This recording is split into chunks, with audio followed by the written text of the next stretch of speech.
This is the Blockchain Real Estate Podcast, sponsored by the Blockchain Real Estate Summit. If you're interested in the intersection of real estate, blockchain technology, AI, and more, you've come to the right place. Enjoy the show.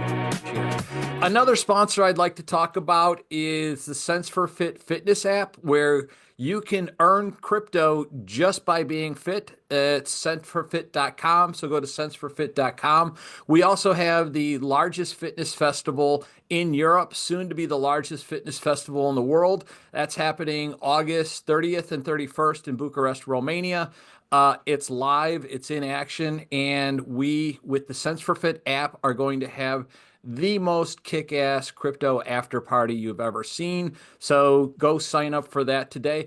Go grab the Sense for Fit app. It's free. And for the paid version, you can get all kinds of extra goodies, including AI fitness coaching in app, or you can arrange to have some of the best fitness coaches in the world train you right in the app.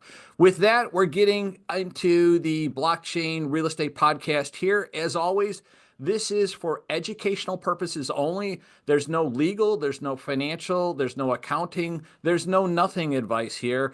You should always look into what you're investing in, make your own decisions, make the best choices that are best for you.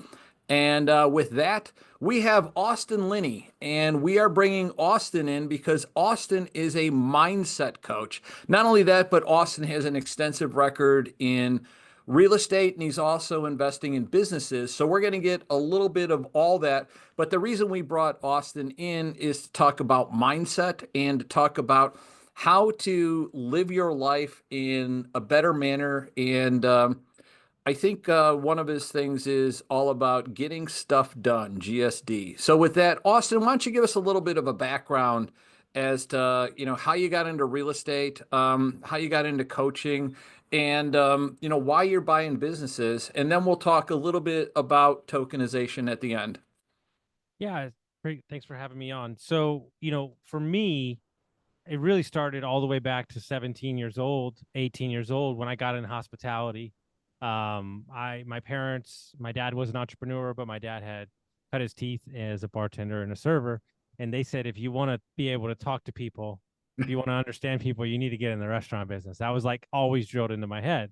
So I joined the restaurant business when I was 17. And what I tell everybody is it was really where I grew up. I mean, I spent the better part of 20 years in high-end hotels and hospitality, selling wine. I was a master bartender. I cooked for a while. But what kind of always intrigued me was these guys that would come in suits at like 2:00 in the afternoon on a Tuesday, and they're like in their third bottle of wine, and I'd be like, "What do you do?" And they're like, "We own businesses, we own real estate."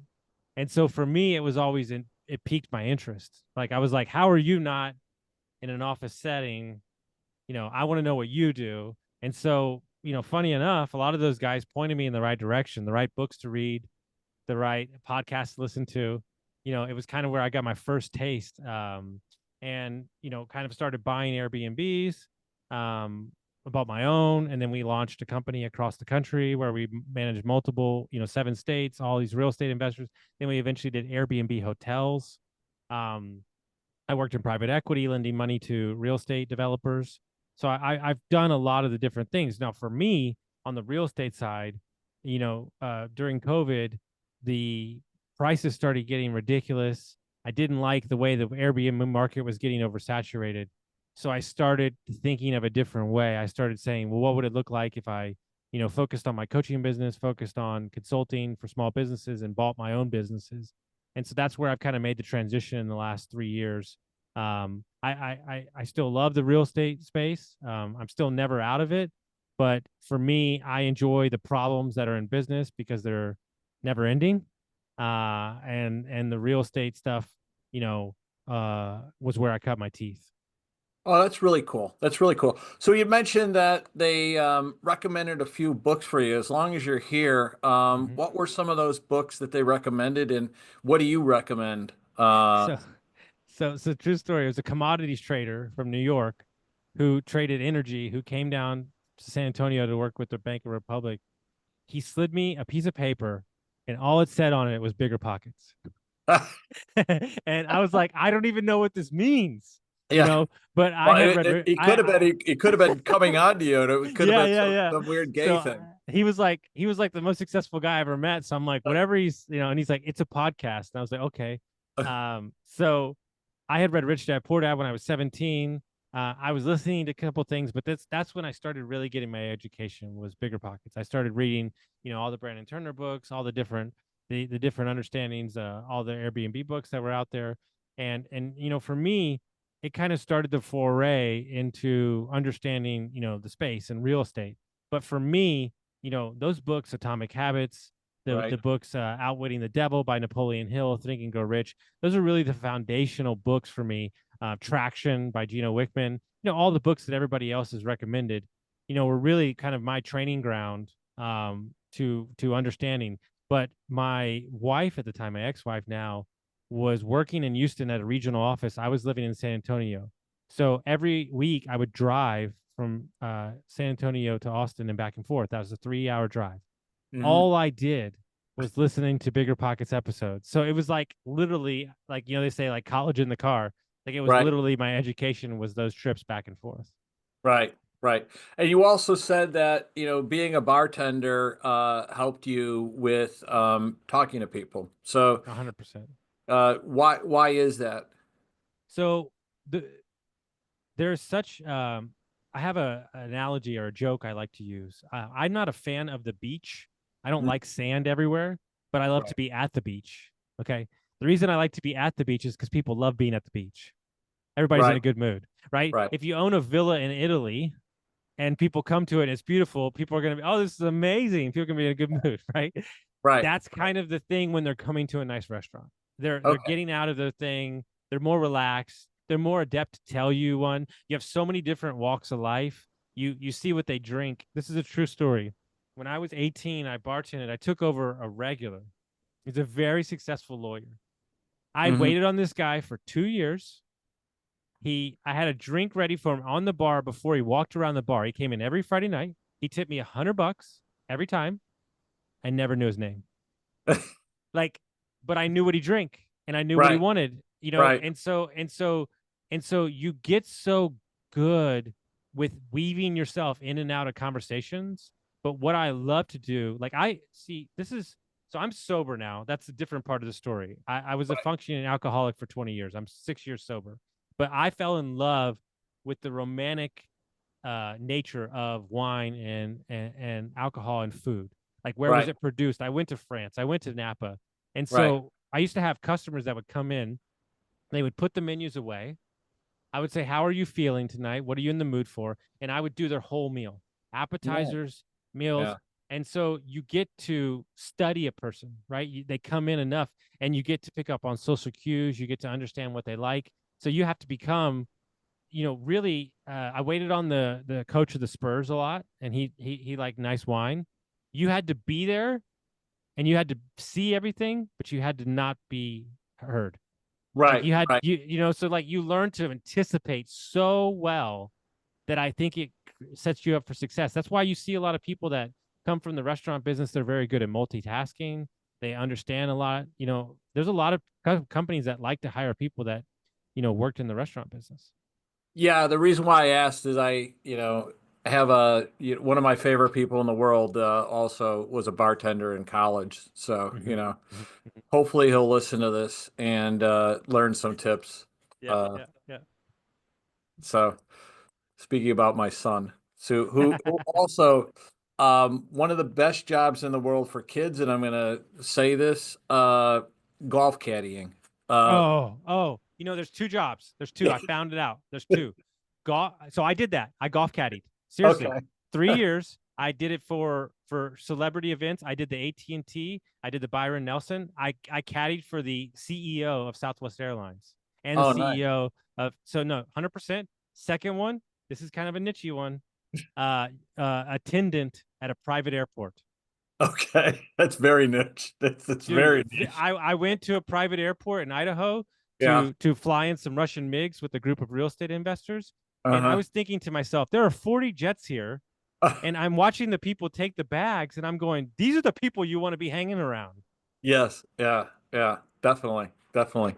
So yeah, I would recommend that to any kid. And there's a scholarship out there called the Evans Scholarship, and they will pay 100% of all the, school, and they would also pay for the house. So, kids got, 100% paid for. It's a great opportunity. So with that, we will go into um, so you were in the hospitality industry, and then what made you decide to get into real estate?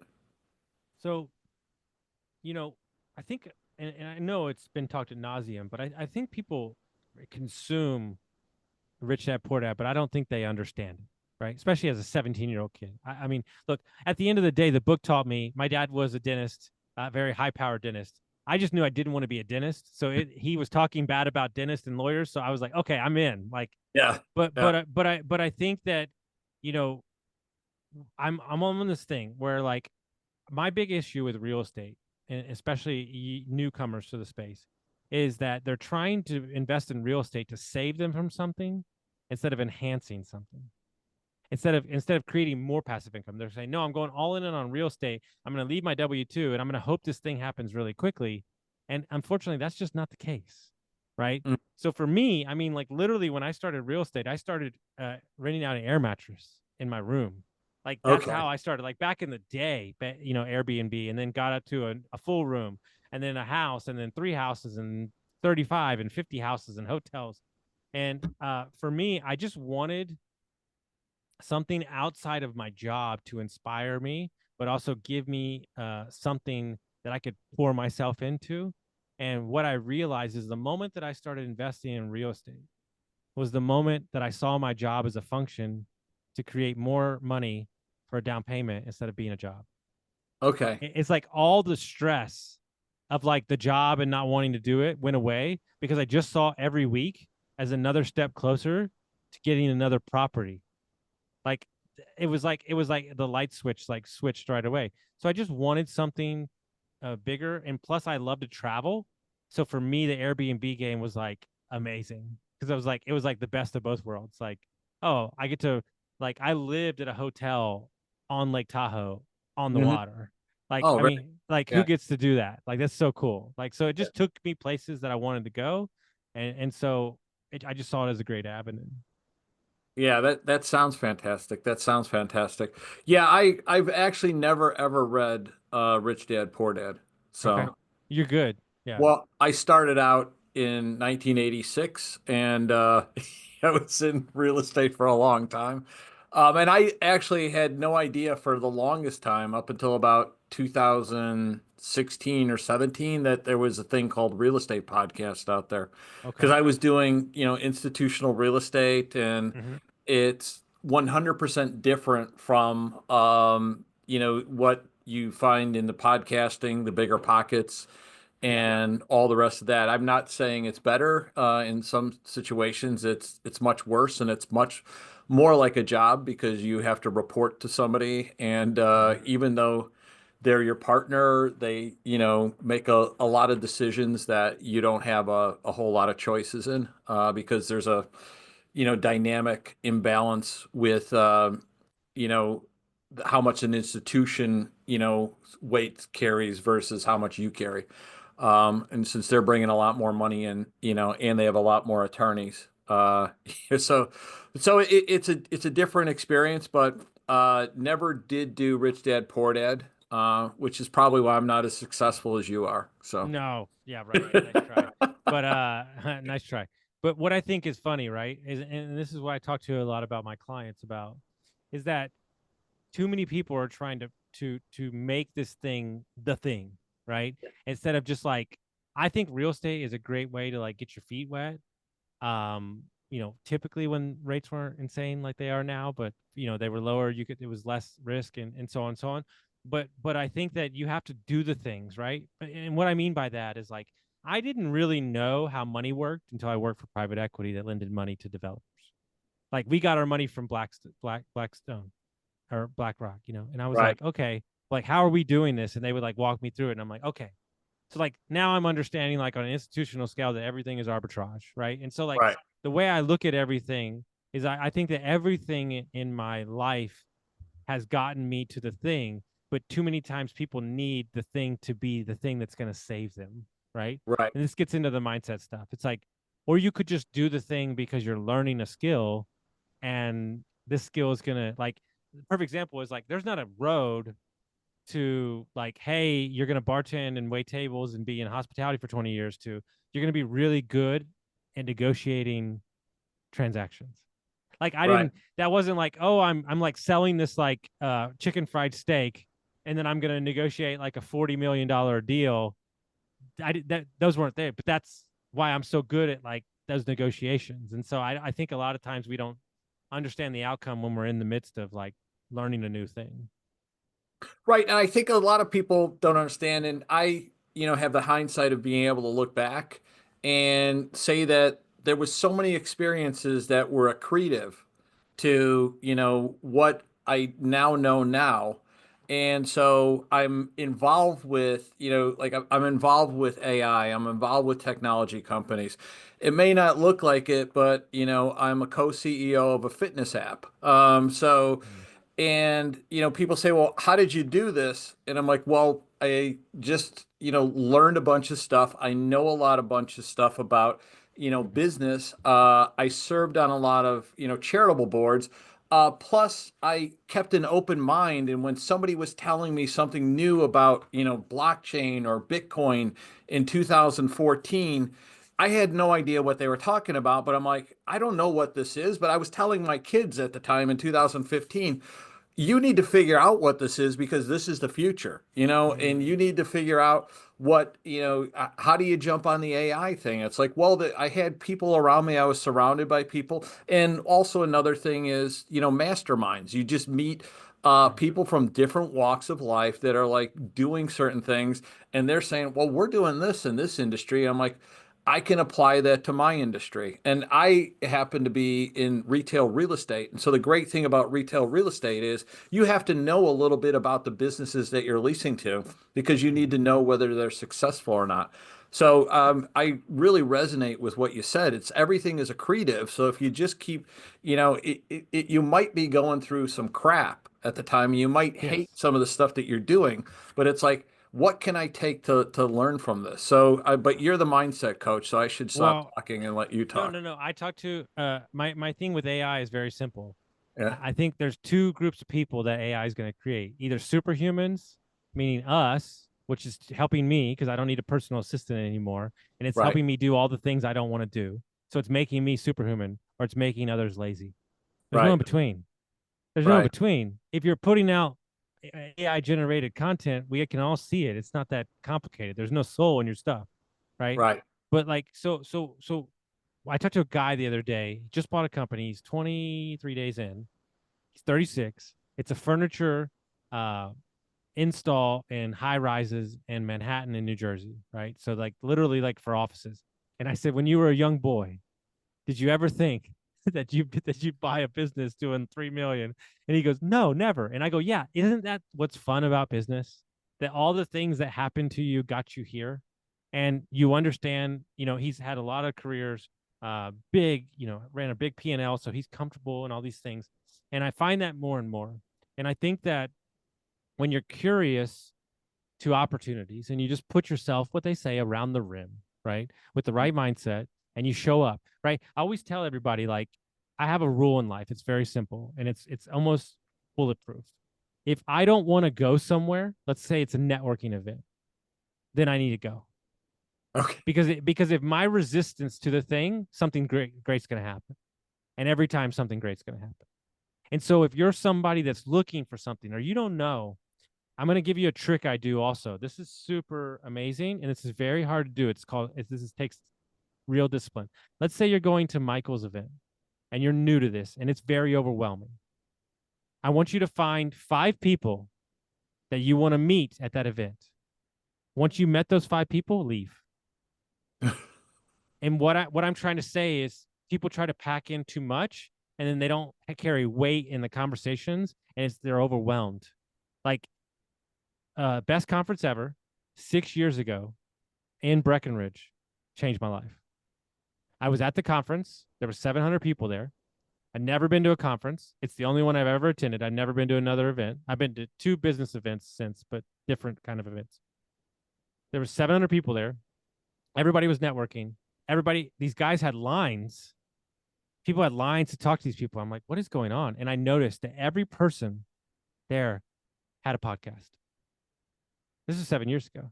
And I said, okay, I've been thinking about this for 2 years. I'm going to start a podcast. So I literally came up with a name while we were there, started the podcast the day I got back. And that was 1,200 episodes ago, 5.5 years ago. And it was all from that event. Did I learn a single thing about real estate there? No, I have no idea what happened there. But look at all the people I've met since then. Look at all the guests I've had on. Look all the business partnerships I've had because of the podcast. Yeah. So can you tell us the name of your podcast as long as, because I've gotten a lot of value out of your podcast. And especially, the Friday rants, I always find everybody's favorite. Yeah. well, okay, but I always think they're like a nice little hit, and it's a nice little boost, and sometimes they're convicting too. It's like maybe Are yeah. you staring at me? Yeah, are you staring at me? It's funny. True story. So, I do them sometimes, and people are like, "Are you angry? Like, is everything okay?" And I'm like, "No, I'm talking to my 18-year-old self. I'm like Yeah. trying to convince him." So it's called Construct Your Life: How to Build a Lifestyle, Not a Bank Account. And if you go in, the first 2.5 years are like all real estate related, and lately it's been, more business, more mindset stuff. I've had billionaires on, famous athletes, so on and so on. Right now, we're switching it. I just came up with a new concept that I'm launching in the summer, is that we're going to bring people on. You're going to have a business problem, a personal problem, or a business idea, and then we're going to talk about it on live, on air, and we're going to work through your problem. I find that 90% of the relationships that I have in this business world, because I have a big network, is all from the podcast. And so the Friday rant is, I've been told this by multiple people, I am not allowed to mess with that. So you can do whatever you want, but I found it's very like its own therapy. And what I've been doing is I've been keeping them. I have them all transcribed, and my goal is to eventually launch them as a book. Yeah, yeah, absolutely. No, that's a great idea. And I think, we had mentioned we probably met through Adam Carswell, and I met Adam at the same time I met Hunter Thompson. And one of the great things about Hunter, and he had one of the most high quality real estate podcasts I had ever heard when he first started out. And he just did the podcast to actually like interview the people to learn from them.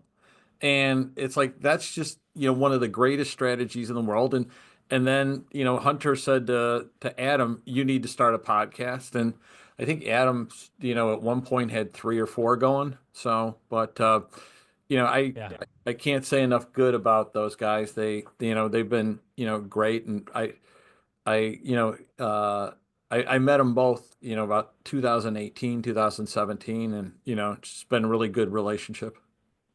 Yeah, it's my message to everybody is like, whatever it is that you enjoy, right? The joke, the Gary Vee thing. Let's say you're a high-powered attorney and you love golf. Start a golf podcast. And then people will eventually find out that you do thing. But what I found for the podcast area is it's just like a networking tool, but it's also an opportunity to share your thoughts, but it's also an opportunity to bring on people over and over again. And it's almost like a chronological understanding of their life. And even for me, like when I'm having let's say I'm having an off day or something, I'll go listen to the first podcast I ever did with my coach when I was in a real rough spot, and it like snaps me too. Like who else can say they have like a straight up video diary, audio diary of like who they were when they were, and you listen to yourself like 5 years ago and you're like, oh my God, I can't believe I thought about that stuff, and stuff like that. So, I think if you were thinking about doing it, or a newsletter or writing a book or whatever I think you should, and understand that it's for you. Do it for you first, and you'll constantly have the energy to keep on doing it. Oh, that's great. That's great. So how did you switch into coaching, and how did you switch into businesses from real estate? How did you make that jump? So the coaching was not my choice. That's a funny story. So during COVID, I had got laid off and I had got divorced, and I had started my podcast in a 10-day stretch. So it was a rough, it was a rough thing. And at the time, I had a friend that I knew from Instagram who said he was really struggling with accountability, um, and he really wanted some help. And I said, look, this is great. I'm happy, to help you, not formally, but I won't coach until I'm 50. That's when I designated that I want to help people and I want to coach. And he said, sounds great. That's cool. But I already sent you money to your Venmo, so you better figure out how to coach somebody. And I was like, oh, How okay, old are we're you doing. now, Austin? I'm 42. Okay. So I said, okay, I guess we're doing this. And so I started coaching him. I got somebody else. I got training. I got actual training, and kind of just like pieces together, at the beginning, and realized that my intuitions were very good. I just needed some structure around how I operated and stuff like that. And I got all that training, multiple levels of training, and kind of fell into it and realized that at the end of the day, this is my calling. Hmm. I just love helping people. Now we have a small business consulting firm. There's me and two other partners that help small businesses from 3 to 20 million scale up, people, processes, and stuff like that. But I just really love what I do. And so when you love something so much that you just keep, you just keep digging down and you keep learning. But the joke with me is that you might move to Europe, you might leave your job, you might run a marathon, you might all these things, like these wild things, because I believe that most of us are stuck because we're chasing the wrong mountain. We're walking up the wrong mountain, whether it be what our parents thought we should do, whether our community thinks we should do, or somebody else's opinion of what we should do, and we're not truly happy. And so most of the time when I get my clients, they're just stuck and they need kind of a restart and they need a reshape. And what happens is 9 times out of 10, we'll write a vision of where they want to go. And after working with them for a month, they rewrite the entire vision. And Hmm. because they didn't even like, that wasn't even their vision, it was somebody else's. And so I got into that. And what happened on the business side was I read a book called Buy Then Build. Okay. And it's in a guy named Walker Dybel. And he was in ETA school, which is acquisitions, buy in a business school. And he Right. realized that there was no material about this thing. Okay. So there's a line in the book that was the reason I got a real estate. And the line is very simple. 94% of businesses that are started fail. Okay. 94% of businesses that are bought that have been around for 10 years are successful. And when I heard that, I was like, oh, okay. So infrastructure, customers, revenue generating. And so when you read Right. this book, it kind of unpacks this whole thing. And so, and then on the back of that, um, business always has a problem that you can solve. And I love solving problems. So I saw it as an avenue to chase something that I could never win. Right. If I'm being completely honest, I found real estate at the end to be mind-numbingly boring. Um, I understand the vehicle. I will still put money there, and I will still get a return, but I don't find it very exciting for my life. And so I made a promise to myself that for the rest of my life, I would only run races that I can't win. And I came up with that statement to myself. And for me, business, helping people, there's always one more person to help. There's always one Right. more thing to do. The long-term plan for me, my dream, the big vision is a 100-acre ranch that you can rent out that helps people with chronic pain and addiction. And people can host the treats there, and you eat all food off the property, and you could stay in the cabins. And so for me, that's what drives me, um, because um, I think when you get far enough down in business and you get long enough in real estate and you learn enough, I think you can be successful in anything you do. whether it be a lemonade stand or, real estate or buying a business. I think you can be successful no matter where you are. You just have to make sure that your alignment and your incentives for your whys and your reasons that you're doing it are coinciding with your values. And then I think the rest of it can be taken care of. So do you start with figuring out what the values are and then work into a why, or do 100%. you? 100%. Okay. It's, yeah. I mean, I think, one of my favorite lines that I came up, goals can only be a representation of how you used to view yourself. Mm-hmm. Like, because a goal is only how you view yourself. It can't be the future thing.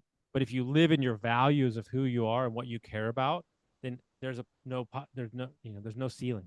Nothing can happen.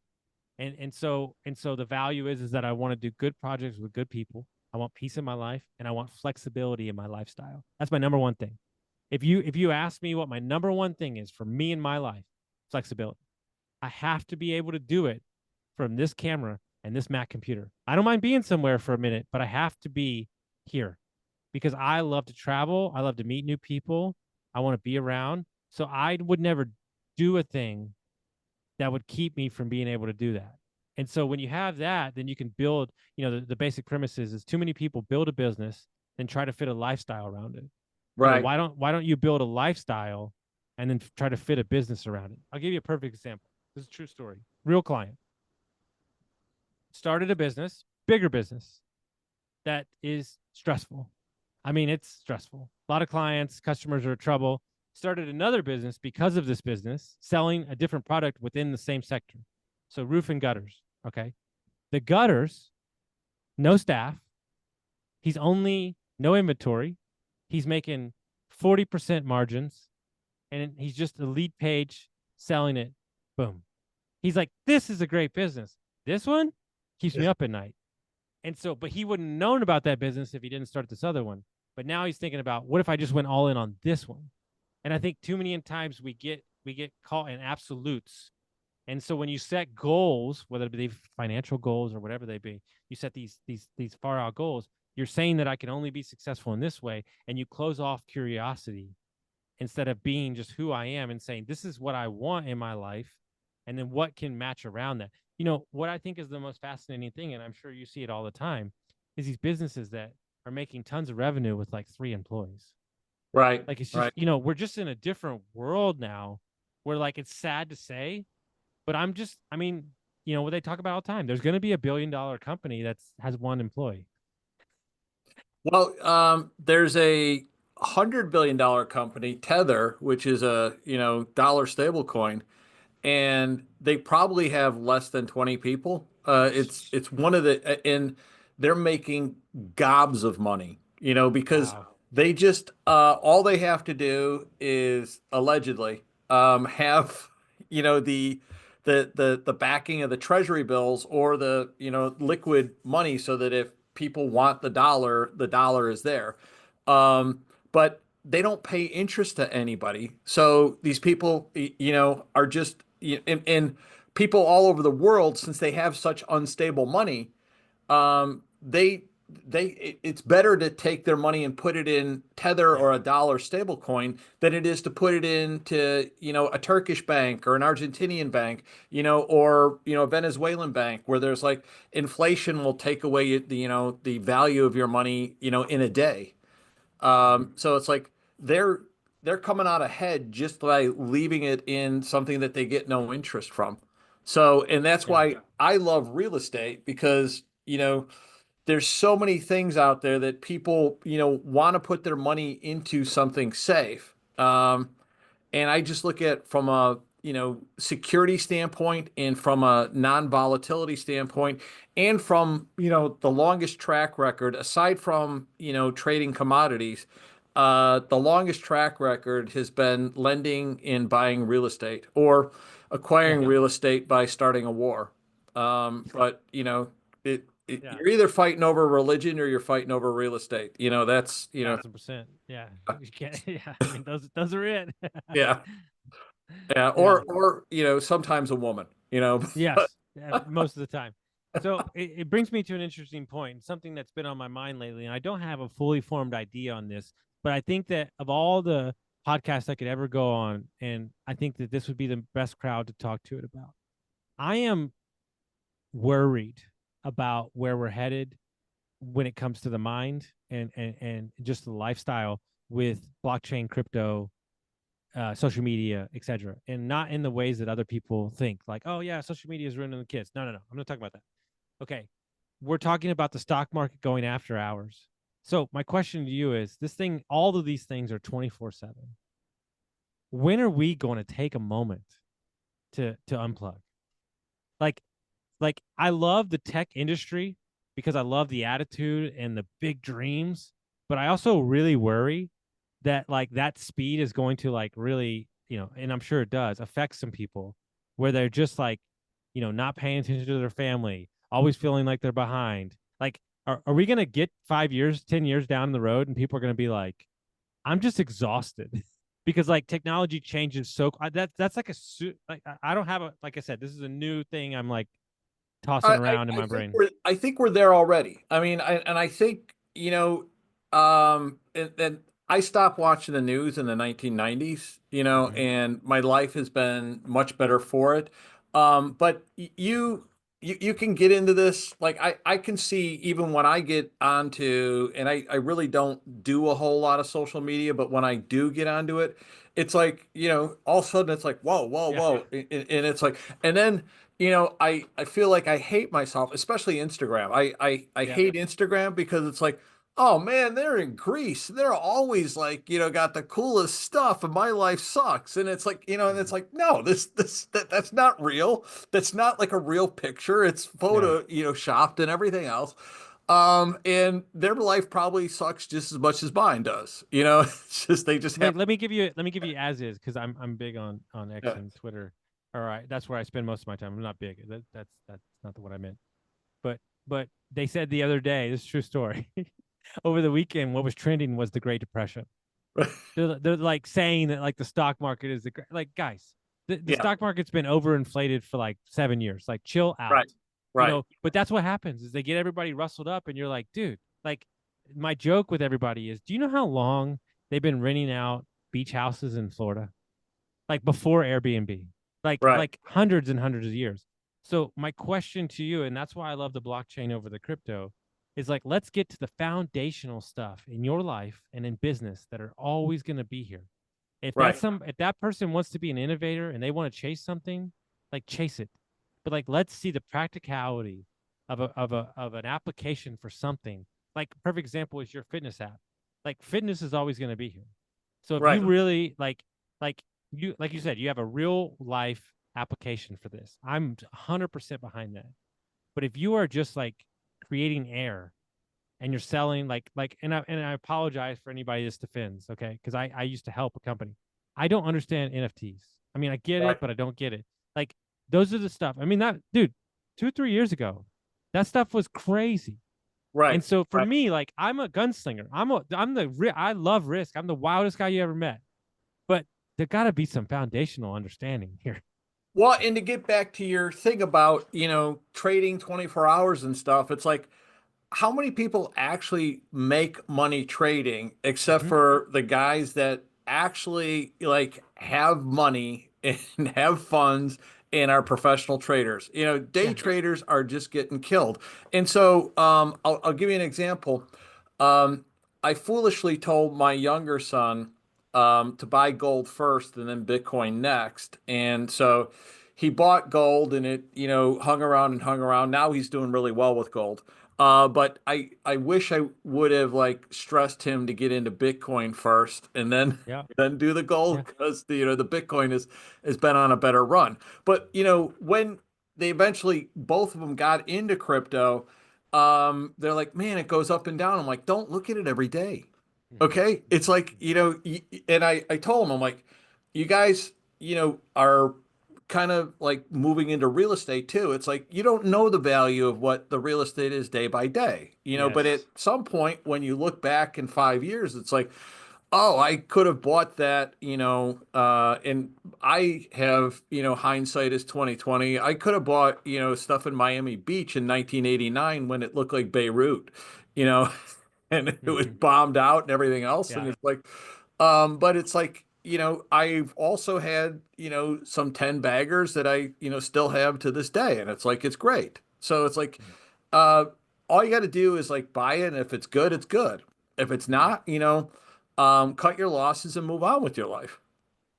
Yeah. So I put on a lot of real estate, like smaller events around, and we were in Austin, and I had a friend who he manages 5 billion for the University of Texas out of their $50 billion fund. I've got another friend who manages like 340 million or whatever.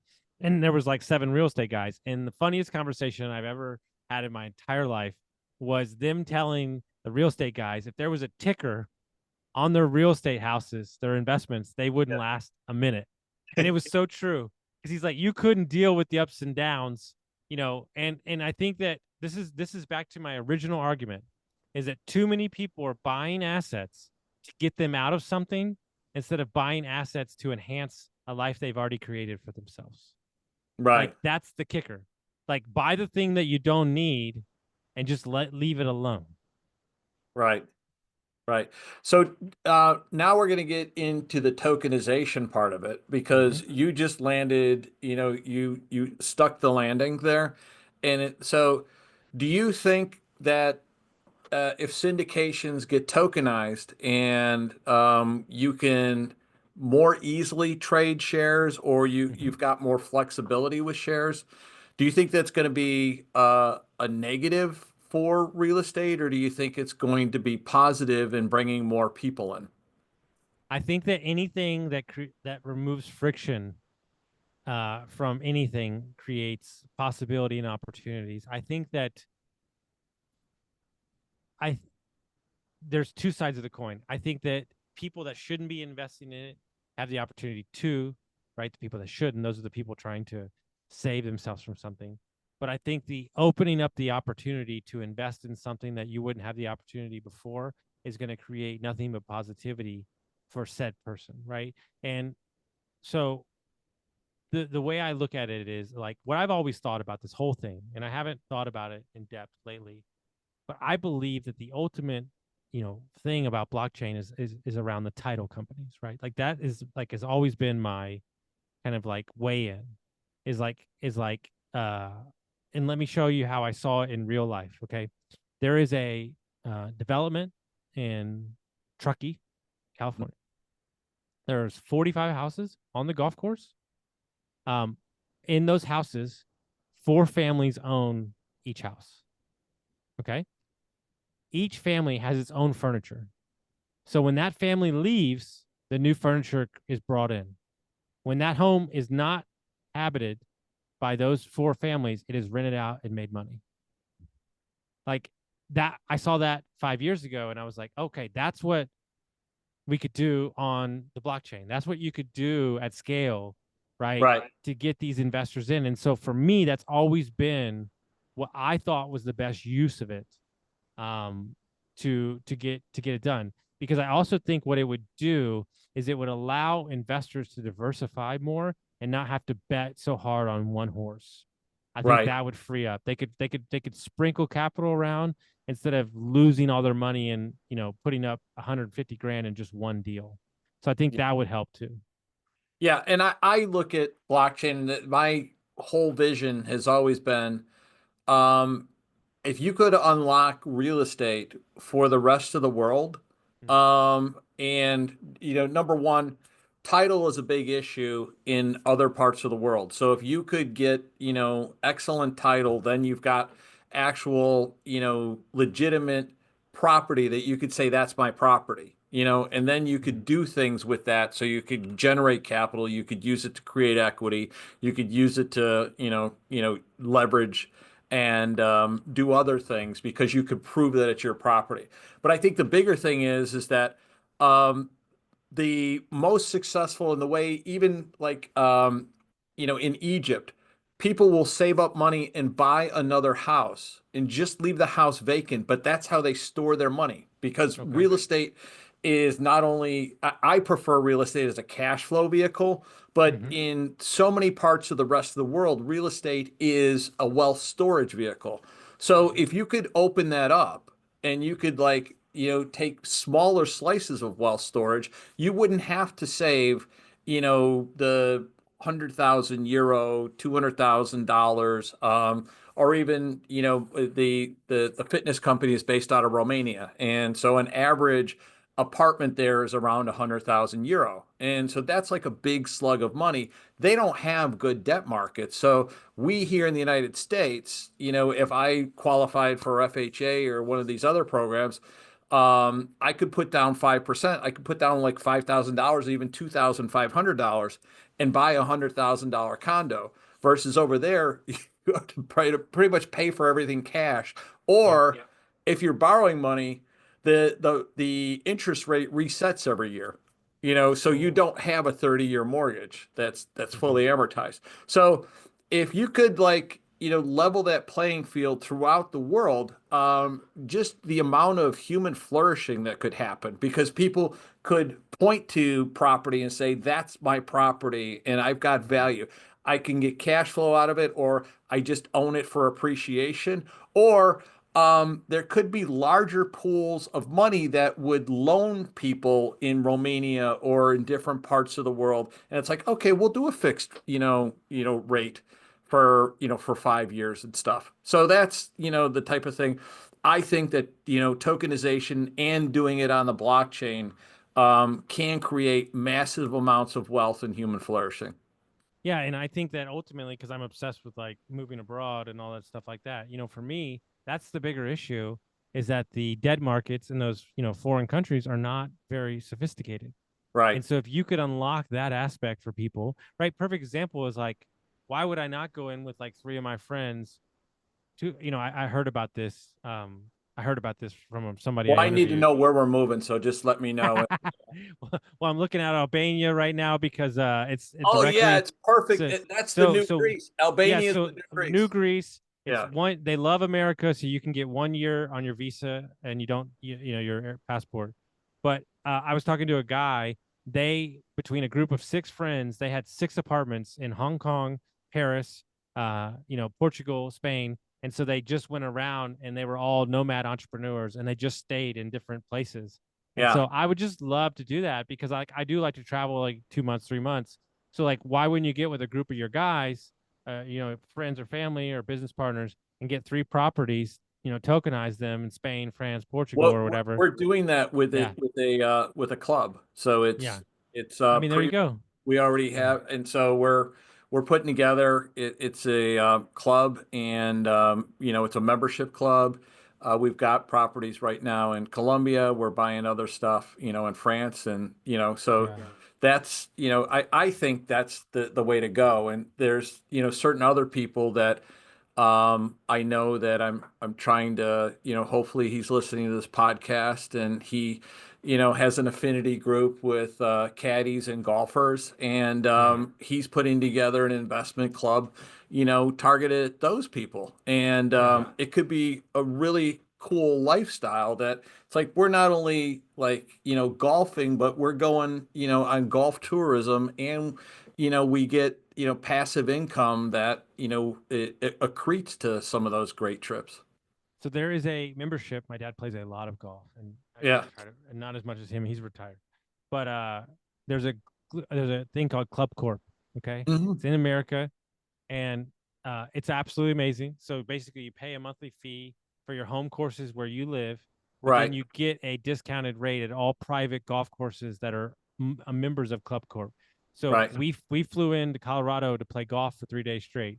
We were off the plane, playing at a private golf course 35 minutes after we landed. Like, it was one of the nicest golf courses, and we paid like nothing, like half the rate or a quarter of the rate.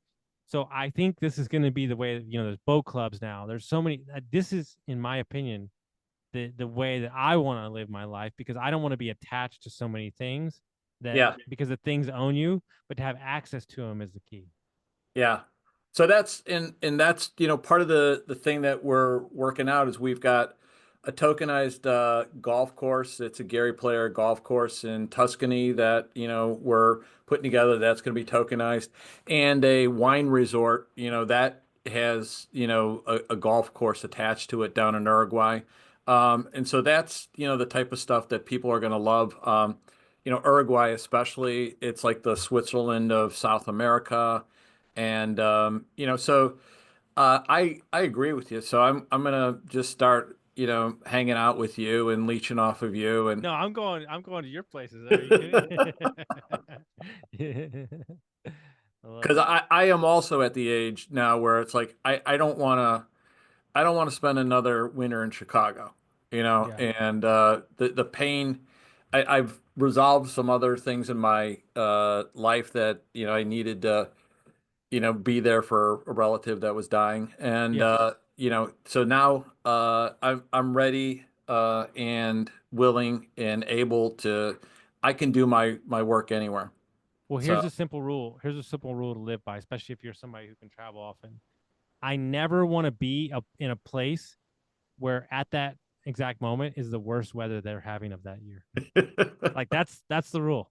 Like yeah. it's not a hard rule. We're in Texas right now. It's about to get very hot here. We will not be here in 4 weeks. We will be in the northwest because it's cool. The humidity's down. Like there is freedom in that to be able to escape that 120-degree weather. Yeah. So we're close to wrapping up here now. And we've just covered a ton of ground, and I hope people have gotten a lot of value out of it.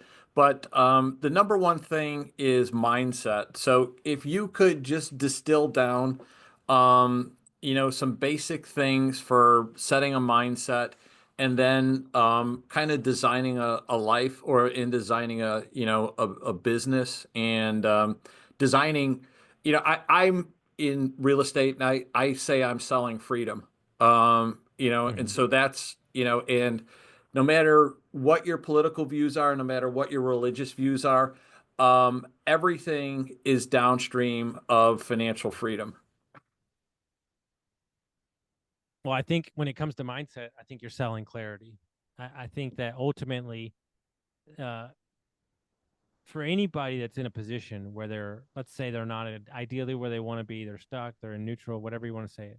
The number one way to win and to get constant wins is in the gym and your Mm. health. Number one. It's very simple. Start there. Build out a vision for 1 year, 3 year, 5 years. Okay. Um, Build that out. Who you want to be, what you want to be making, who you want to be around, how many times you want to travel, but get really clear. Blue car, red car, Switzerland, etc. But here's one of my favorite things to do with people is I want you to write down 10 things that you need to do, in the next, 6 months, or 10 things that you could do to create a great life for yourself. Okay.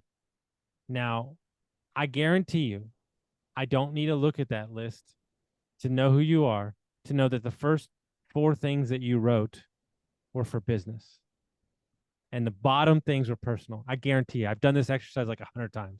It never fails. Now, I want you to write that list, rewrite it, one being the highest, 10 being the lowest. And I want you to put your personal things up top. And when we start pouring into ourselves and we start doing the work on ourselves, I guarantee you that you're going to remove friction in your business. Like one of my favorite Alex Hormozy quotes is your business works more on you than you do on it. And there is no way that if you don't start going to the gym, you don't start getting clear on your goals, you don't start getting clear on your values and prioritizing yourself first, then you can put on that body armor to get into business and create whatever it is that you want to create. Because this world is about energy, but it's also about knowing where you need to go. There is we sacrifice everything for others, yet we're the last ones to sacrifice for ourselves. And I think that the key right now, especially with the chaos and just everything that's been going on the last couple of years, is to prioritize yourself, cut out the noise and make sure that you're taking care of yourself, your loved ones, your health, and make sure that you're feeling the best, because then it's only going to show up and people are going to go like, hey man, there's something different about you. Like there's something I can tell that you're more dialed in. And I think a lot of people are just shooting from the hip when it comes to their personal goals and their health. All right. Well, I'm gonna do that exercise probably tomorrow morning. So, and I'm gonna rewatch this tonight and make sure I get it right. and start dialing it in. So Awesome. Thank you yeah. so much for the opportunity. Austin, thank you so much. Can you give us the name of your podcast again and let us know any other things like how they could get in touch with you for coaching or, any of that good stuff? Because I think there's going to be a lot of people here that hopefully will say that, there's some value and I need a good kick in the pants right now. Well, my podcast producer calls me the 2x4 between the eyes. So I love that. So Construct Your Life is the name of the podcast. AustinLinney.com, LINNEY.com. You can also email me at ajlinney, LINNEY @gmail.com. Okay, perfect. Thank you very much for coming on. I want to thank everybody for listening today. As always, I want to thank our sponsors, the Blockchain Real Estate Summit happening September 23rd through the 25th, 2005. Also want to thank the Sense for Fit app.